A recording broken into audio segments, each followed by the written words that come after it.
Assalamualaikum warahmatullahi wabarakatuh. Halo adik-adik, bertemu lagi dengan saya. Kali ini kita akan membahas soal prediksi SIMA UI 2020.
Kita hitung mula-mula reaksi sisa untuk reaksi HX plus NaOH menjadi garam NaX plus H2O.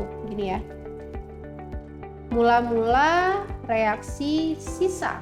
Mula-mula HX-nya adalah 6 milimol, NaOH-nya 3 milimol. Nah, pas tahu di sini 6 milimol dan 3 milimol, berarti kita harus nyari reaksi pembatas ya.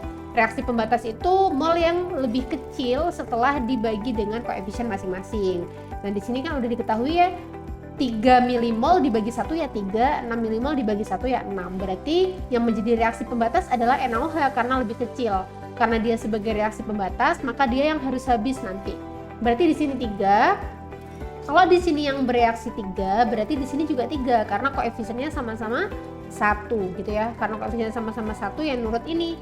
Karena ini sebagai reaksi pembatas. Kalau di sini 3 ya berarti di sini 3. Karena koefisiennya semuanya 1 ya berarti di sini 3, di sini juga 3 gitu ya. Terus reaktan itu selalu berkurang dan produk selalu bertambah. Berarti HX yang mula-mulanya 6 bereaksi 3 berarti sisanya adalah 3. 6 kurangi 3, 3. Yang ini 3 kurangi 3 habis. Yang ini kan awalnya 0, yang ini juga 0 kan mula-mula tidak terbentuk ya produk. Lalu 0 ditambah 3, 3, 0 ditambah 3 juga 3. Oke, berarti di sini udah diketahui nih yang sisa itu adalah HX asam lemah dan NaX garamnya. Kalau yang sisa itu adalah HX dan NaX, asam lemah dan garamnya, berarti reaksi ini adalah reaksi buffer. Buffernya buffer apa dong? Buffer asam. Karena yang terbentuk dari asam lemah dan basa kuat. Makanya dia buffer asam. Kalau yang terbentuk dari basa lemah dan asam kuat, dia buffer basa gitu ya. Yang dilihat adalah yang lemah siapa? Karena di sini yang lemah yang asam, berarti buffernya buffer asam. Oke, kalau misal dia buffer asam, maka nanti persamaan yang akan kita gunakan untuk mencari Ka adalah sebagai berikut. Kita pakai persamaan yang sama untuk mencari pH. Berarti H+ karena dia sifatnya adalah asam ya. H+ sama dengan Ka dikali mol asam lemah per mol garam. Gini ya. Oke, sekarang H+-nya berapa, Mbak? Kamu bisa lihat nih. Di sini ini kan udah diketahui nih pH-nya ada 4,5, ada 9 dan ada 13,5 ya. Karena di sini ini yang sisa adalah yang asam lemah dan ini yang terbentuk larutan buffer asam, maka pH buffer asamnya adalah 4,5. Ini adalah pH buffer asam. 9 ini adalah pH pada saat dia berada di titik ekivalen, yaitu ketika mol asam sama dengan mol basa gitu ya. Tapi kalau misal kita ingin mencari berapakah buffer asam dilihat dari kurva ini, ya buffer asamnya adalah yang 4,5. Jadi ini mula-mula asam lemah setelah ditambahkan terus-menerus garam, lalu muncullah di sini ini pH pada saat dia membentuk larutan buffer. Berarti kalau misal dia pH-nya itu 4,5, maka berapakah konsentrasi H plusnya? Ya konsentrasi H plusnya berarti 10 pangkat min 4,5. Gini ya. Terus kita masukkan ke sini, berarti ini 10 pangkat min 4,5. Ka-nya yang kita cari, mol asam lemahnya 3, mol garamnya 3. Sama-sama 3 ya. Mol garamnya 3. Terus ini kan 3 dibagi 3 berarti 1 ya. Berarti Ka-nya adalah 10 pangkat min 4,5. 10 pangkat min 4,5. Nah, di sini kan nggak ada nih. Di opsinya nggak ada 10 pangkat min 4,5. Berarti coba kita utek-utek ya. Kita bentuk, kita ubah ke bentuk lain 10 pangkat min 4,5 ini. Jadi 10 pangkat min 4,5 itu kan bisa aku ubah menjadi gini ya. 10 pangkat min 5 dikali 10 pangkat 0,5. Nah, min 5 ditambah 0,5 kan hasilnya min 4,5 ya, sama aja. Pangkat itu ditambahkan. Pangkat, kalau perkalian pangkat itu pangkatnya ditambahkan gitu ya. Berarti 10 pangkat min 4,5 sama 10 pangkat 0,5. 0,5 itu kan sama aja setengah ya. 10 pangkat setengah itu berapa? 10 pangkat setengah itu kan sama aja akar 10 ya. Akar itu kan sama aja pangkat setengah. Berarti 10 pangkat min 5 dikali akar 10. Nah, akar 10 berapa? Ya, betul, akar 10 itu 3,16. Berarti ini 10 pangkat min 5 dikali akar 10 yaitu 3,16. 3,16. Oke, berarti jawabannya yang tepat adalah 3,16 dikali 10 pangkat min 5, yaitu yang A. Oke, sekarang kita lanjut soal yang kedua. Massa seng nitrat ZnNO3 2 kali yang mengandung 38,4 gram atom oksigen kira-kira adalah. Oke, jadi kita itu sekarang disuruh mencari massa senyawa jika diketahui massa unsur. Massa salah satu unsurnya yaitu oksigen adalah 38,4 gram gitu ya. Oke, aku tulis dulu biar kalian bisa punya gambaran. Jadi di sini kita dikasih suatu clue yaitu massanya satu unsur, salah satu unsur yaitu massanya oksigen 38,4 gram ya. Terus kita disuruh mencari massa senyawa. Senyawanya apa? Seng nitrat tadi ya. Aku tulis massa senyawa aja. Massa senyawanya berapa gitu ya. Nah, untuk mengetahui massa senyawa kita pakai perbandingan aja teman-teman. Karena yang diketahui ini massa O, ya berarti kita bandingkan antara massa senyawa dengan massa O. Atau lebih enaknya kita bandingkan mol senyawa dengan mol O. Gitu ya. Kita bisa pakai rumus ini. Massa O ya, biasanya ini familiar banget teman-teman, yang biasanya ini soalnya dibalik teman-teman. Disuruh mencari massa O dalam suatu senyawa gitu ya. Biasanya pakai rumusnya ini. Massa O sama dengan jumlah O dalam senyawa dikali ARO dibagi MR senyawa ya dikali massa senyawa. Oke, kita masukkan massa O-nya adalah 38,4 gram. Nah, jumlah O dalam senyawanya berapa? O di sini kan 3 ya. 3 dikali 2 berarti 6. Jumlah O-nya berarti 6 dikali AR-nya O 16. Harus kita hitung dulu MR-nya. Nih, dari kita tambahkan ARZN 65, lalu ARN 14 ya, 14 dikali 2 28, kita hitung di sini aja. MR senyawa berarti Zn ditambah jumlah N-nya berapa? 2N ditambah jumlah O-nya 6O gini ya. Zn-nya sebesar 65, N-nya kalau udah dikalikan berarti 14 kali 2 28, ditambah O-nya 16 dikali 6 yaitu 96. Di total hasilnya 189. Oke, berarti di sini juga diketahui Mr senyawa sama dengan 189 gram per mol, gitu ya. Berarti di sini diketahui Mr senyawanya kita masukkan 189 dikali massa senyawa yang ditanyakan. Massa senyawanya. Oke, ini bisa dikali silang. Berarti massa senyawa ya, massa senyawa sama dengan 38,4 dikali 189 dibagi 96, hasil perkalian antara 6 kali 16 ya. Nah, ini jawabannya 75,6 gram. Oke. Jawabannya yang C. Oke teman-teman, yang harus kalian perhatikan itu adalah ini ya, persamaannya.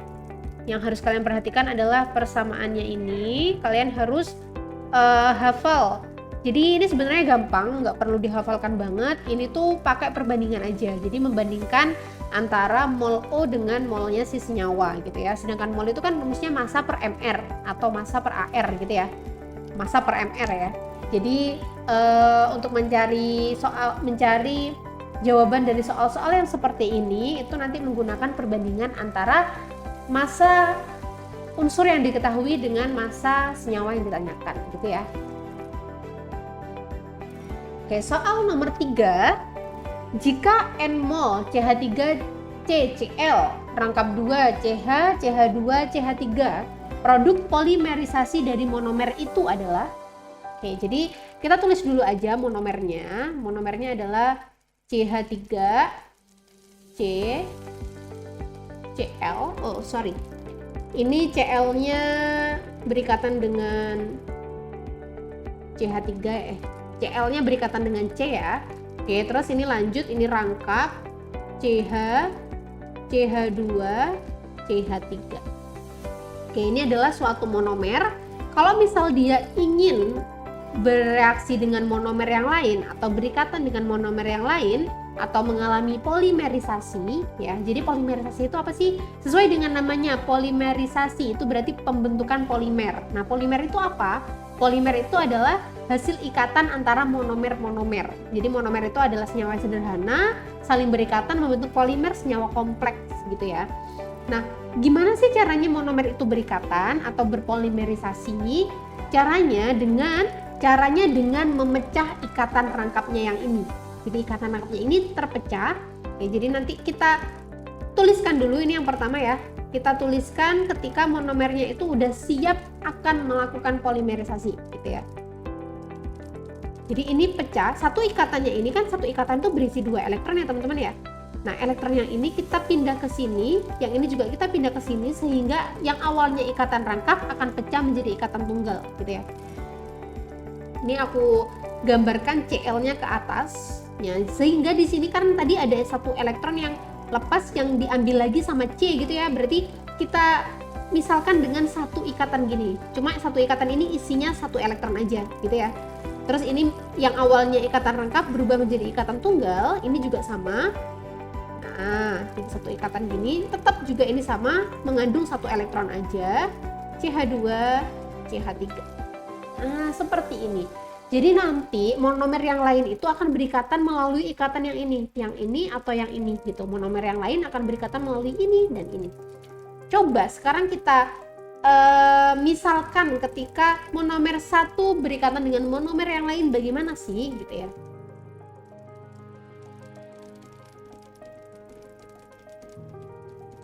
Ini aku tulis lagi monomer seperti yang di atas ya, biar enak. Aku nulisnya kayak gini ya, kan sama aja tuh. Oke, seperti ini.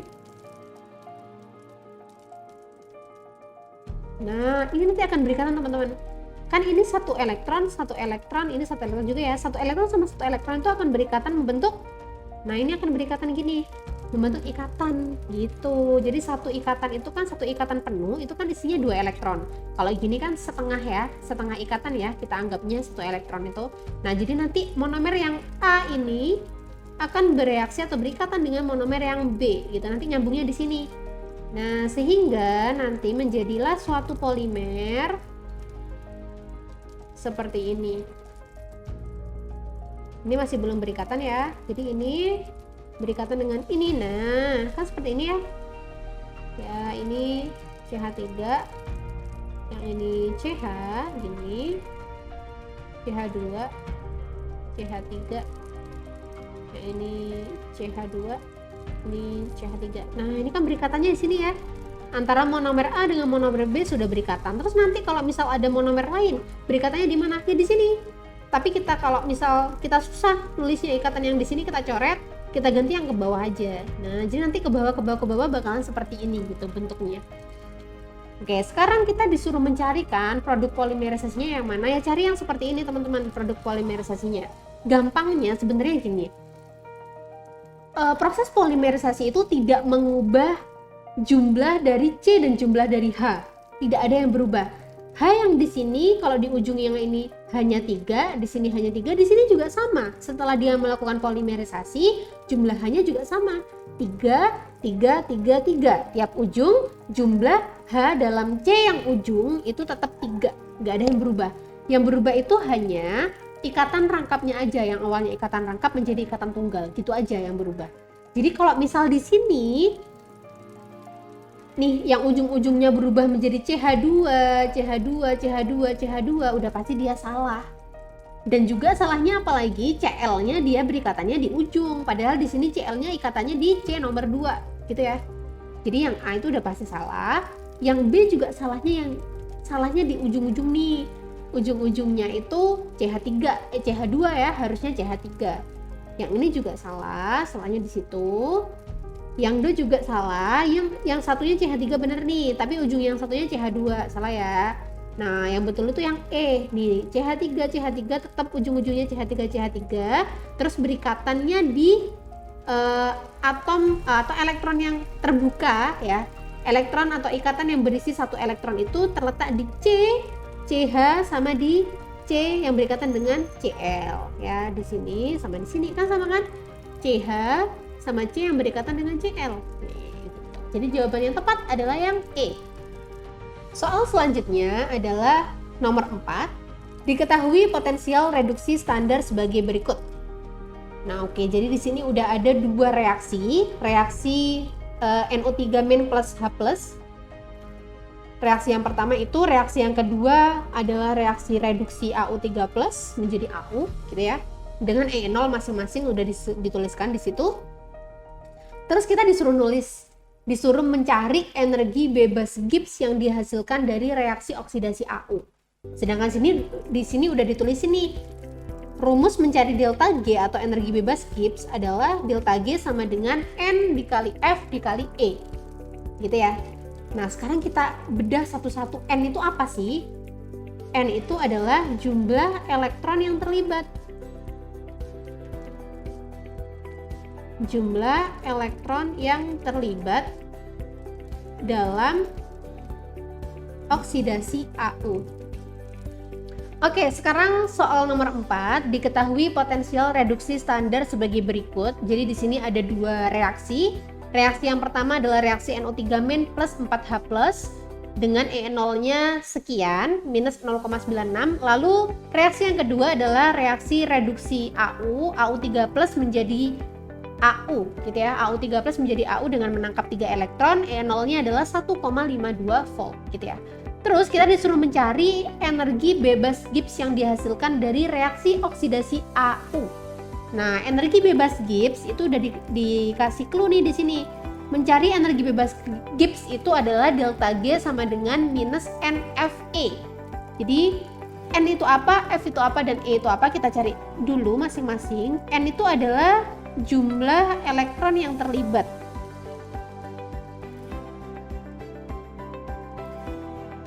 Nah, jumlah elektron yang terlibat dalam reaksi ini adalah 3, ya kan? 3 elektron. Jumlah elektron yang terlibat adalah 3.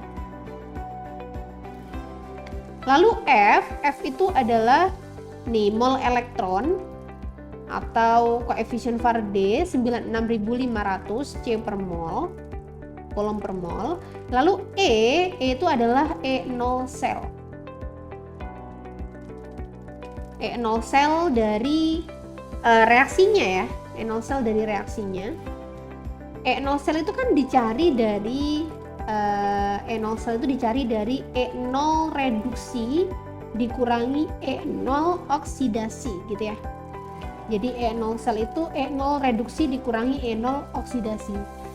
Sekarang kita harus menentukan dulu mana yang reduksi, mana yang oksidasi.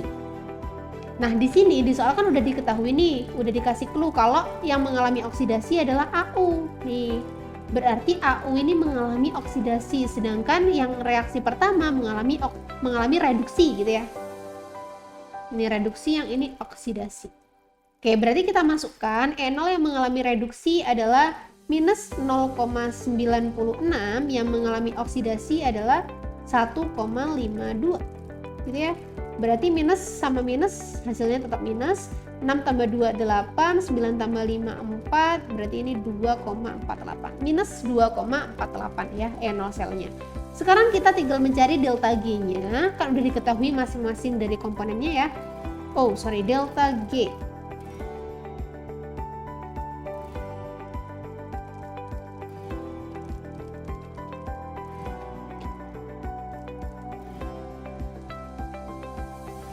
Oke, delta G berarti N dikali F dikali E ya, karena N-nya itu adalah 3. Minus ya, jangan lupa nih, minus kita dalam kurung aja 3 dikali F-nya 96.500 dikali E-nya juga minus ya, minus 2,48.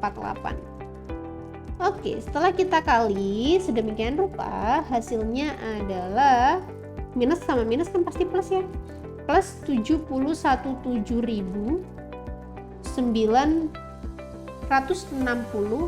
Joule per mol. Nah, kita jadikan kilojoule karena di sini mintanya kilojoule ya. Berarti kita bagi 1000, hasilnya plus 717,960 kilojoule per mol. Berarti jawaban yang tepat adalah yang C. Oke, sekarang soal selanjutnya, soal nomor 5. Dalam 25 mili larutan CH3COOH 0,1 molar ditambahkan 5 mili NaOH dengan konsentrasi yang sama. pH campuran yang terbentuk adalah gitu ya. Oke, sekarang kita cari masing-masing molnya dulu. Berarti mol CH3COOH-nya adalah 0,1 molar dikali dengan 25 mili. Berarti 2,5 milimol. Terus mol dari NaOH-nya, berarti konsentrasinya sama ya. Berarti 0,1 molar dikali dengan 5 mili. Berarti 0,5 milimol. Oke, di sini berarti reaksi antara asam lemah, karena dia ada Ka ya, berarti dia asam lemah. Reaksi antara asam lemah dengan basa kuat.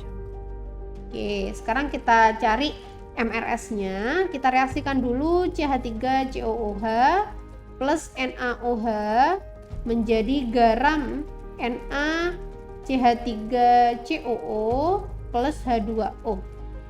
Oke, mula-mula reaksi sisa, mula-mula CH3COOH 2,5, NaOH-nya 0,5, yang ini 0, karena produk masih belum terbentuk ya.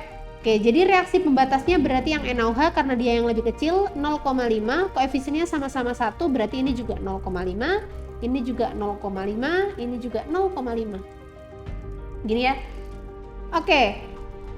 Kita cari yang sisa berapa, reaktan itu selalu berkurang, kalau produk itu selalu bertambah, berarti 2,5 kurangi 0,5 adalah 2, 0,5 kurangi 0,5 habis, ini 0,5 gitu ya, ini 0,5.